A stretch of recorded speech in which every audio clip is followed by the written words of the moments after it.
ہاں ذاکر صاحب، میرا نام راجیو سکسینہ ہے، میں یہاں بزنس کرتا ہوں لکھنؤ میں۔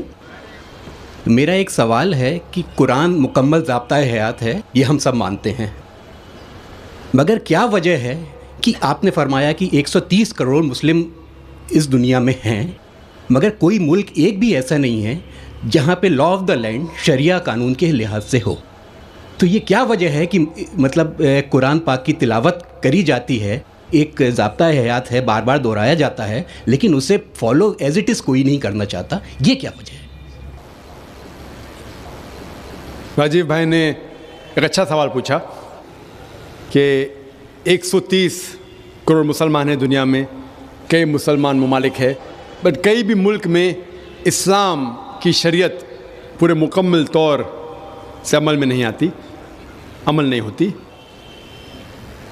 کچھ حد تک میں آپ سے سہمت ہوں کہ ٹھیک 100% پوری شریعت میرے علم میں کوئی بھی ملک میں پوری 100% سے عمل میں نہیں آتی، لیکن جو بھی ملک میں جس شریعت کا حصہ اس کا عمل جہاں ہو رہا ہے وہاں سب سے زیادہ آپ دیکھیں گے امن ہے، اور سب سے زیادہ اس شریعت کے معاملے میں فائدہ ہے۔ مثال کے طور پہ سعودی عربیہ میں کرمنل لا فالو ہوتا ہے۔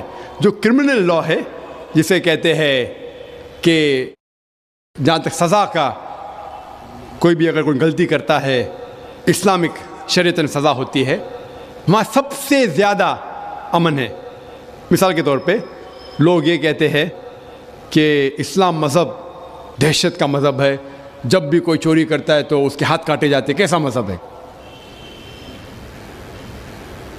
میں یہ کہتا ہوں کہ باقی دیگر مذاہب اچھی باتیں کہتے ہیں، اسلام اچھی باتیں کہنے کے علاوہ کس طریقے سے اس چیز کا عمل ہو سکتا ہے اس کے بارے میں ذکر کرتا ہے۔ مثال کے طور پہ ہر مذہب کہتا ہے کہ چوری مت کرو، ہندوازم بھی کہتا ہے، کرسچینٹی بھی کہتی ہے، ہم دیکھیں تو اسلام بھی کہتا ہے، لیکن اسلام میں یہ فرق ہے کہ یہ کہنے کے بعد کہ چوری مت کرو، یہ طریقہ بتاتا ہے کہ کس طریقے سے معاشرے میں چوری نہیں ہو سکتی۔ اسلام کہتا ہے کہ ہر امیر انسان جس کے پاس 85 گرام سونا سے زیادہ دولت ہے، 7.5 تولہ سونا سے زیادہ دولت ہے، اسے ہر سال 2.5% زکوٰۃ دینا چاہیے۔ اگر ہر امیر انسان زکوٰۃ دے تو غربت دنیا سے مٹ جائیں گی۔ کوئی بھی انسان کبھی بھی بھوک سے نہیں مرے گا۔ اس کے بعد اللہ تعالیٰ فرماتے ہیں سورہ مائدہ میں سورہ نمبر 5 آیت نمبر 38 میں، آیت نمبر 38 میں، کہ کوئی بھی اگر چوری کرتا ہے، چاہے وہ مرد یا عورت ہو، چور یا چورنی ہو، سزا کے طور پہ اس کے ہاتھ کاٹ ڈالو۔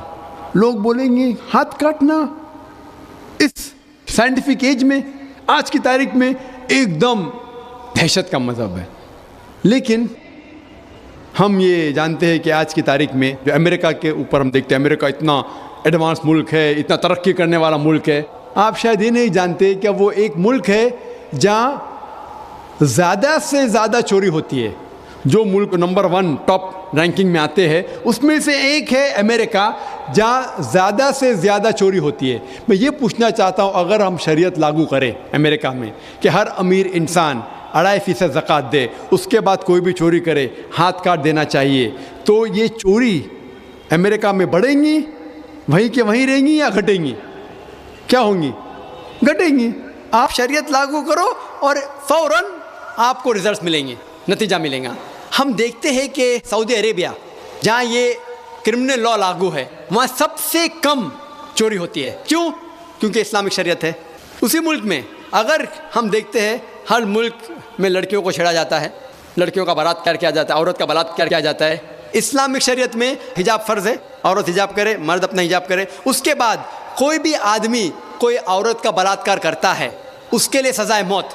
آپ شاید جانتے نہیں کہ امریکہ جو دیش ہم دیکھتے ہیں کہ سب سے زیادہ ترقی کر رہا ہے، وہاں FBI رپورٹ کے حساب سے 1990 میں ہر روز 1756 ریپس ٹک پلیس، 1756 ہر روز بلاತ್ಕಾರ ہوتے۔ آپ نئی رپورٹ پڑھتے 1996 کی،